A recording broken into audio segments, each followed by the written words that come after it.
I'd like for you to all to dream with me for just a minute. Imagine that you're somewhere in the Midwest in the dead of winter. I know we Floridians, I'm calling myself a Floridian now, have a hard time imagining the extreme cold, but I'd just like you to work with me. It's January, it's freezing cold outside, there's ice on the windows, and there's a couple of inches of snow on the ground. Now imagine that you're 7 years old and you're snuggled in a warm, comfortable bed with blankets piled on top and pulled up to your chin. It's a Saturday. There's no school. You're so glad that it's not a school day and now you can sleep in. You roll back over in your bed and you start to doze off again when your mother walks in the room a little before 7 a.m. and gently wakes you to remind you that your grandmother will be by shortly to take you to Mass. You cringe at the thought of giving up that warm bed, getting dressed and heading out into the cold tundra. You beg your mom to let you sleep in the morning, but she flips on the light and says, "Hurry up, Grandma will be here shortly," and she doesn't like to be late to Mass. This is me at 7 years old. You see, when I was 7 years old, there was no one to serve Mass at our parish. I received First Holy Communion a few months prior from my uncle who was a priest. Remember the excitement of receiving Jesus for the first time? All I wanted to do was to go to Mass as often as I could so I could go to Holy Communion. In the process, I was encouraged to serve Mass with our elderly, wonderful, and holy Irish pastor, Father Moriarty. He could say Mass in about 20 minutes. You gotta love those priests when you're young. All the little old ladies at the parish loved the fact that there was a nice young man who was willing to serve Mass. They'd give me money for my birthday, for Christmas, and at random times to show their appreciation. And in the process of serving every day, I quickly became designated as the boy who would become a priest.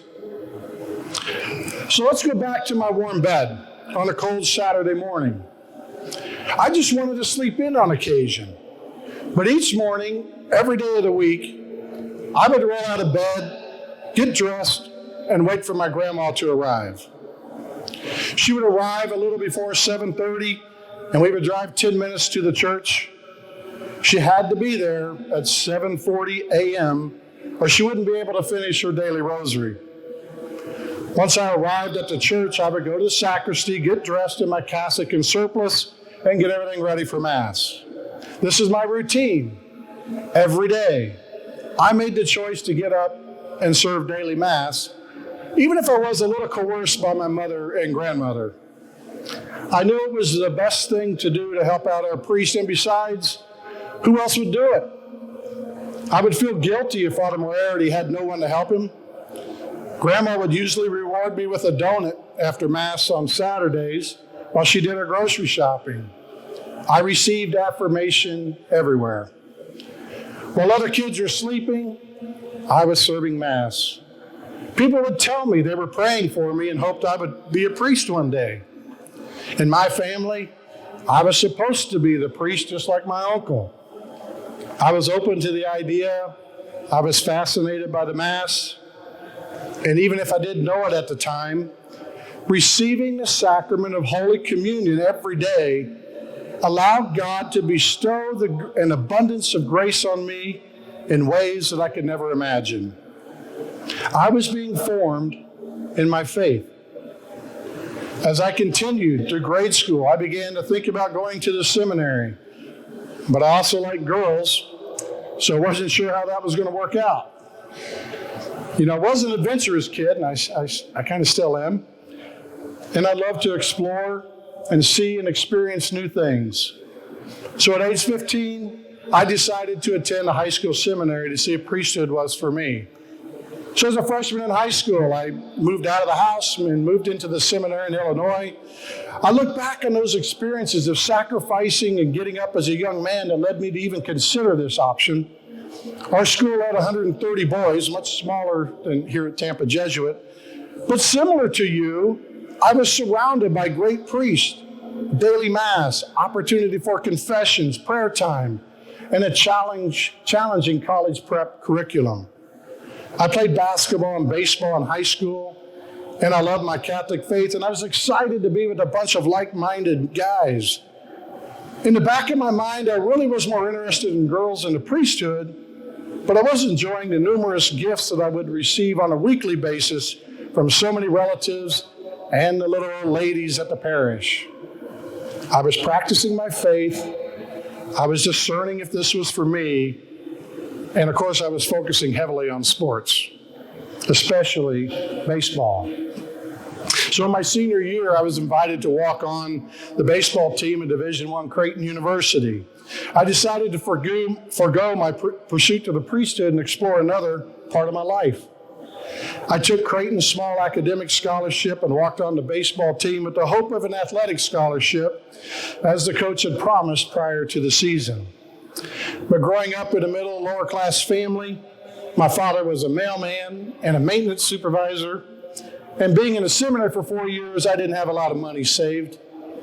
So Creighton had a really good baseball team at the time, and soon after I made the team, the coach quickly announced to me that we didn't have any money left in his budget. So what did I do? I continued to go to daily mass and ask our Lord and the Blessed Mother to help me figure out this financial challenge.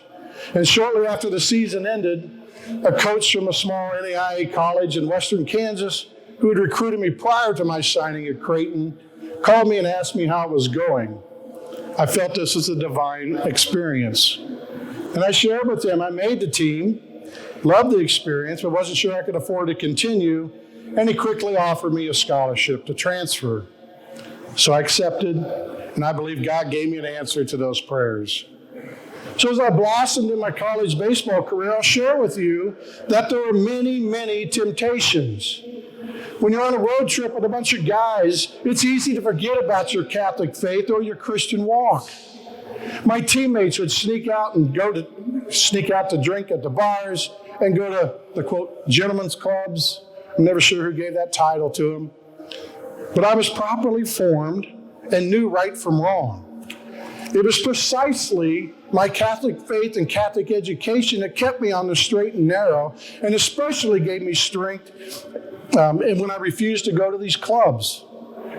I would rather sit in my hotel room and watch TV than frequent a club that degraded the dignity of women. We had a team rule of no drinking, no drugs, and I followed the rules. I would make sure that I attended Mass on Sundays, and thanks for a supportive coach, I never missed a Sunday Mass. I thank God every day for the opportunity to play baseball. I was focused, and I worked hard, and I practiced my Catholic faith. And in case some of you are wondering, this poor kid who attended a high school seminary could be successful in baseball, Father already shared a few of my statistics.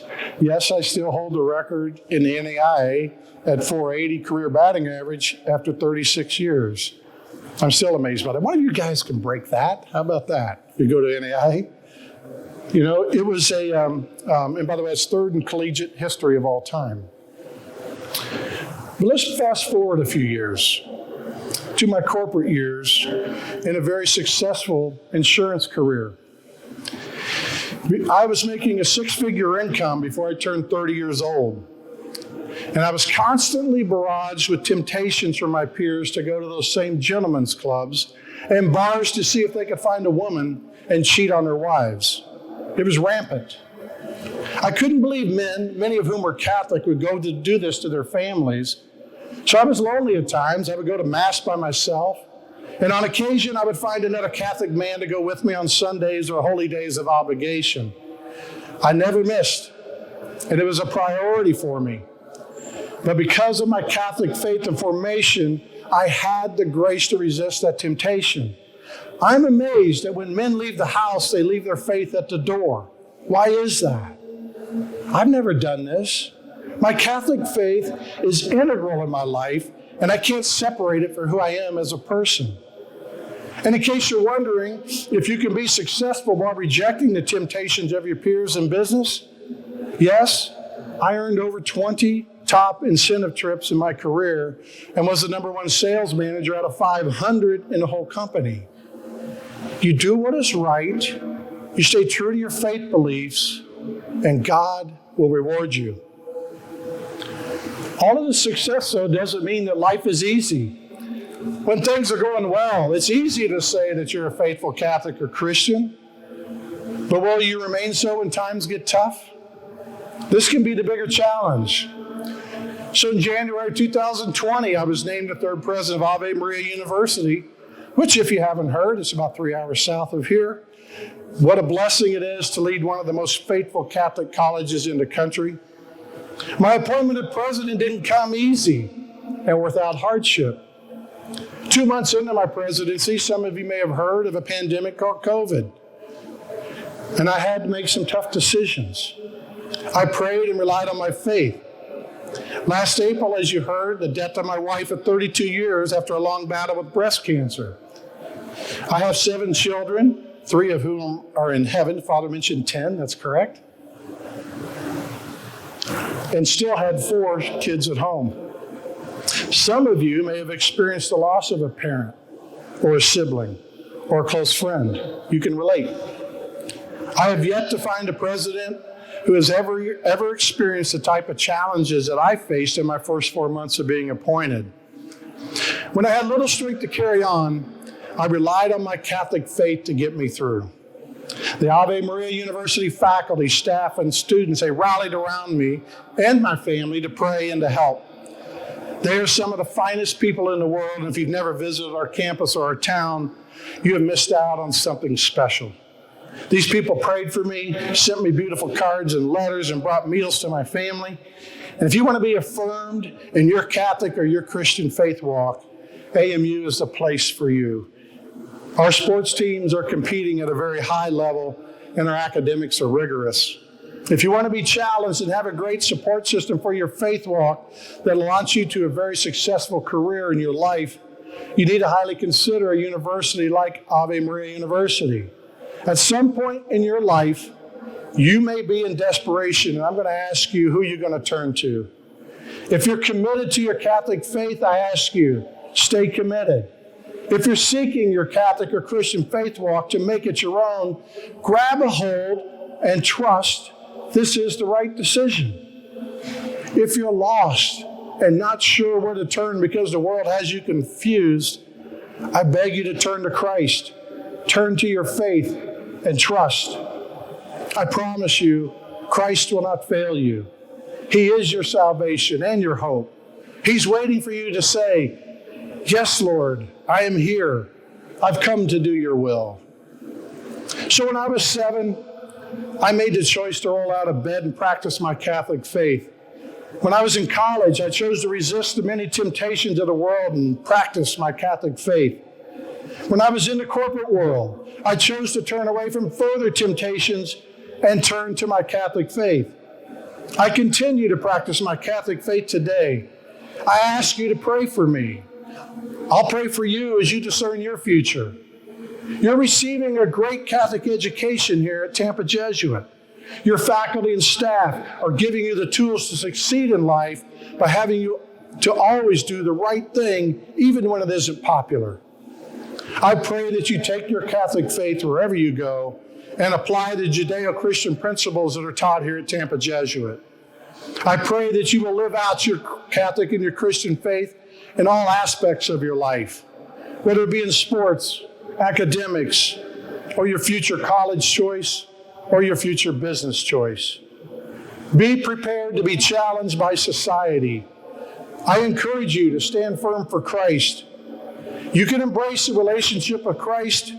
You can embrace your Catholic and Christian faith, or you can turn away.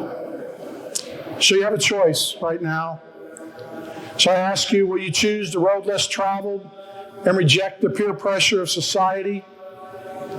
I encourage you to choose the road less traveled and work hard to become a saint. So I ask you this morning, what choice are you going to make? May God bless you all, and now go have a fantastic day.